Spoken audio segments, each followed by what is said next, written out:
মানে ভাই এই যে এই গেমটা মানে এই গাড়ি গেমটাই ভাই আমি প্লে স্টোরের ভিতরে অনেকদিন যাবত ধরে খুঁজতেছিলাম, বাট ভাই আমি পাইতেছি না। তো ভাই আমি অনেকের ভিডিওতেই লক্ষ্য করে দেখছি ভাই এই গাড়ি গেমটা খেলতে কিন্তু আসলে অনেক মজা, বাট ভাই এই গেমটার নামই আমি জানি না। তো যার কারণে ভাই আমি একদম এই গেমটা প্লে স্টোরে খুঁজে পেতেছি না। মানে এই যে দেখেন যে যা পারতেছে ওইটা দিয়ে ধাক্কি করতেছে, মানে গেমটা আসলে অনেক মজা ভাই। আপনাদের কাছে ভাই আমার রিকোয়েস্ট রইলো ভাই, আপনারা কোনো মতে যদি একজন ওই গেমটার নাম জানেন ভাই কমেন্ট বক্সে অবশ্যই জানাই যান ভাই, আমার অনেক খেলার ইচ্ছা করতেছে ভাই, গেমটা আসলে অনেক মজা।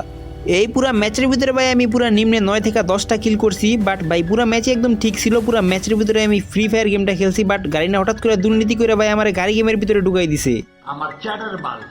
মানে ভাই ফ্রি ফায়ার গেমটা এখন খেলতে হইলে যে ভাই একটা ম্যাচ খেলতে হইলে যে গাড়ি গেম প্র্যাকটিস করে আসা লাগে, তো ভাই এটা তো আর আমি জানতাম না ভাই। হঠাৎ করে ম্যাচের ভিতরে অনেকদিন পর ঢুকছি, ঢুকে দেখি ভাই সবাই একটা করে গাড়ি দিয়ে খালি ছক্কা মারতেছে ভাই, আমি তো ভাই আমারও মাইরে দিছে ছক্কা। এটা তো ভাই কোনো ব্যাটল রয়্যাল গেম হইতেই পারে না ভাই, এটা মনে হইতেছে ভাই ডাব্লিউডব্লিউ কার ফাইটিং গেম ভাই রে ভাই। আমি কয়েকটা ম্যাচ খেলছি ভাই, কয়েকটা ম্যাচের ভিতরে আমার সাথে লাস্ট জুনে ভাই এরকম অবস্থা হয়েছে।